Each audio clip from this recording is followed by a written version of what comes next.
भूमि संतों की भूमि है। और अगर हमारे देश के सारे संत मिलके एक संकल्प ले लें कि हमें अंग्रेजी दवा को उपयोग नहीं करना है और लोगों को जागरूक करना है, तो हो सकता है भारत के कम से कम 10% जो मेडिकल में खर्चा हो रहा है, हॉस्पिटलों का खर्चा हो रहा है, उसे बचाया जा सकता है। एक महात्मा जी हैं, संत हैं, बड़े दिव्य संत हैं, और परमात्मा ने जो है इनको कोई विशेष योजना के तहत कैंसर रूपी बीमारी दी थी। और यहाँ पर एक बहुत बड़ा ट्यूमर था जो आज बिल्कुल खत्म हो चुका है। महाराज जी, कितना बड़ा, किस साइज में ट्यूमर था आपको जो गांठ थी? काफी कितने बड़ी थी? ऐसी उसमें दर्द होता था? थोड़ा तो ऐसे केस में घुमाते समय अब कोई दिक्कत है? तो अब ये लगभग 6 महीने 8 महीने इनका ट्रीटमेंट चला है और पूर्ण रूप से ठीक हो चुके हैं। और इनके चेहरे पे चमक सभी दर्शक आप देख सकते हैं। इसी केस को अगर हम एलोपैथी में लेके जाते तो सबसे पहले बायोप्सी करते, पहले अल्ट्रासाउंड करते, फिर सीटी स्कैन करते, फिर एमआरआई, फिर पेट स्कैन। लगभग 40 लाख रुपए टेस्ट के नाम पे खर्च हो जाते। उस 40,000 रुपये में इनको कैंसर के कीटाणु शरीर में बढ़ते, क्योंकि जितनी भी ये स्कैन्स हैं ये सब शरीर में कैंसर को बढ़ाने वाले होते हैं। फिर इनकी बायोप्सी करते, बायोप्सी के बाद कैंसर तेज़ी से फैलता है, और फिर कीमो, रेडिएशन, 20-30 लाख रुपए खर्चा, और जो चेहरे की चमक आप देख रहे हो ये जो है ना बिस्तर पे आ जाते हैं। ऐसा जर्नली अधिकतर कैंसर रोगियों के साथ होता है। बार बार मैं कहता हूँ, कैंसर का दुनिया में कोई उपचार नहीं है, सबसे खतरनाक बीमारी है। इसका एक ही उपचार है, तन मन से एक हो जाओ और अच्छे से जीवन को बदलो। तो जो आगे आपको करना है, क्योंकि अभी पूर्ण रूप से मैं नहीं कह सकता कि आपको दोबारा नहीं होगी गांठ, दोबारा भी हो सकती है, तो आपको आगे जो करना है विशेष रूप से उसकी मैं प्रक्रिया बताता हूँ। पहले तो दवा एकदम से बंद नहीं करनी है। जो रोगी ठीक हो गए हैं एकदम से दवा बंद नहीं करनी है, हर महीने 10% घटानी है। हर महीने 10%, पहले महीने में 10, फिर 20% घटा, फिर 30 घटा, फिर 40 घटा, ऐसे करके वो आपकी दवा बंद हो जाएगी।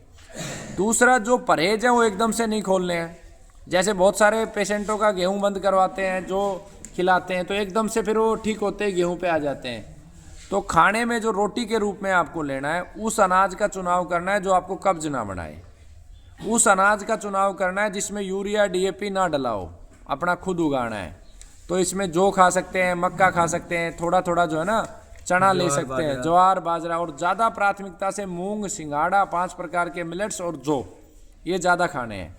खाने का नियम हमेशा ये याद रखना कि दिन में 2 ही बार खाना है, एक बार खाओ तो और भी अच्छा। सूर्य निकलने के 1-1.5 घंटे में खा लो, और शाम को सूर्य छिपने से 1-1.5 घंटा पहले खाना खत्म कर लो। रोजाना का आपका 15-16 घंटे का उपवास होना चाहिए, ठीक है? सवेरे 10 बजे, शाम को 6:30 बजे। हाँ, 6:30 बजे से और थोड़ा नीचे लेके आओ, ठीक है? दूसरा, आपको क्या करना है, सप्ताह में एक उपवास करना है, ठीक है? वो उपवास आप कैसे करेंगे? उसमें फलाहार का उपवास करेंगे, सब्जियां खाएंगे ऑर्गेनिक, ठीक है? 15 दिन में एकादशी का उपवास जरूर करें, उसको मौन उपवास रखें, और केवल जल का उपवास करें। जल लें, गंगा जल लें, हाँ, गोमूत्र लें, उसमें गाय का दूध लें, केवल लिक्विड फॉर्म में आप रखेंगे। हर रोज़ आप कोशिश करेंगे, वैसे तो आपको बताना जो है, आप ऑलरेडी हमसे बहुत कई गुना ज़्यादा ज्ञानी है। मौन रोजाना रहना है, ध्यान घंटे, 2 घंटे, 3 घंटे करना है, ठीक है? और परोपकार के काम में आप लगे हुए हैं। जो चीज़ें कैंसर को पैदा करती हैं, वो बोर्ड पे कैंसर के कारण है, पुस्तक मैंने आपको दी है, वो पूरे जीवन कभी भी आपको उपयोग नहीं करना है। गाय के दूध के अलावा केवल बकरी का दूध पीना, नहीं तो दूध पीना अनिवार्य नहीं है। 9 महीने माँ के गर्भ से जब हम बाहर निकलते, साल भर 2 साल दूध मिलता है, वो पर्याप्त होता है ना? तो पिए तो गाय का दूध पिए या बकरी का, और दूध आपको नहीं पीने हैं, ठीक है जी? अब आपका कोई प्रश्न है तो मेरे से पूछें, ठीक है? आपका मोबाइल नंबर और बता दें, और आपका पता बता दें, कभी आएंगे आपके यहाँ प्रसाद लेने के लिए? 9416 000 450। अभी आश्रम कहाँ पे महाराज जी अपना? सीकर में भी है। सीकर में महाराज जी का आश्रम है, राजस्थान में, और करनाल में भी है।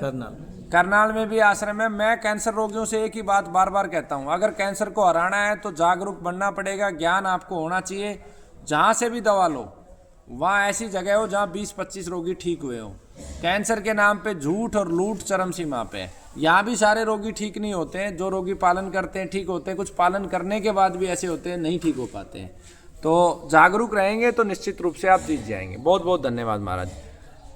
हरिद्वार में कैंप होगा मई में, उसमें आपको आना है। उस कैंप में आपको आगे का पूरा लाइफस्टाइल, योगा सब कुछ सिखाएंगे ताकि आपको भविष्य में कभी कैंसर ना हो। बहुत बहुत धन्यवाद। हमसे कोई गलती हुई हो तो क्षमा है। वंदे मातरम।